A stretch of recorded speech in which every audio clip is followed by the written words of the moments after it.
Champions trophy विवाद को लेकर बात करेंगे अब, जहां चैंपियंस ट्रॉफी विवाद में शहबाज शरीफ की एंट्री हुई है। शहबाज शरीफ को पीसीबी ने खुली छूट दी है। शरीफ ने पीसीबी को समर्थन का आश्वासन दिया है, देश को अपना आत्मसम्मान बनाए रखना है, ये कहा है शहबाज शरीफ के द्वारा। शहबाज शरीफ ने पीसीबी के संरक्षक है। पाकिस्तान को भारत का फैसला तीर की तरह चुभा है। पाकिस्तान में चैंपियंस ट्रॉफी खेलने से भारत ने इनकार कर दिया है और इसी इनकार का जो ये फैसला है वो पाकिस्तान को चुभता हुआ नजर आ रहा है। और हमारे स्पोर्ट्स एडिटर मनोज जोशी जी लगातार बने हुए, उनका रुख करेंगे। मनोज जी, जिस तरीके से अब यहाँ पर शहबाज शरीफ की भी एंट्री इसमें हो गई है और चैंपियंस ट्रॉफी को लेकर बात की जाए तो चैंपियंस ट्रॉफी को लेकर खलबली पाकिस्तान में लगातार मची हुई है।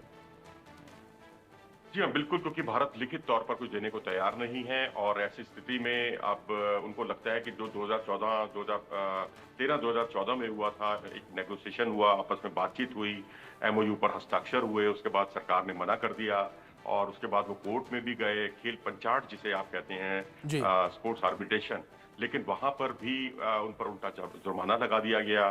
तो अब ऐसी स्थिति में जो है पीसीबी अब अपनी सरकार के पास गया है, क्योंकि जब भी कोई मीटिंग होती थी आईसीसी की, उसमें यही कहा जाता था कि हम सरकार से पूछकर बताएंगे, फाइनल डिसीजन जो है सरकार का होगा। क्योंकि जिस तरह से भारत में ये फैसला सरकार ही लेती है कि भारत को पाकिस्तान जाना है या नहीं जाना, तो अब उन्होंने वही इंडिया मॉडल को अपनाया है।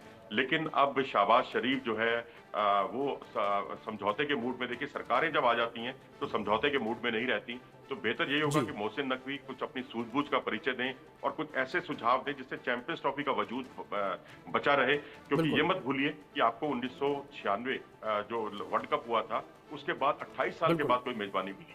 बिल्कुल बिल्कुल मनोज जी, बहुत शुक्रिया आपका जुड़ने के लिए और इन तमाम जानकारियों के लिए भी, जो जानकारी आपने हम तक और हमारे दर्शकों तक पहुंचाई है।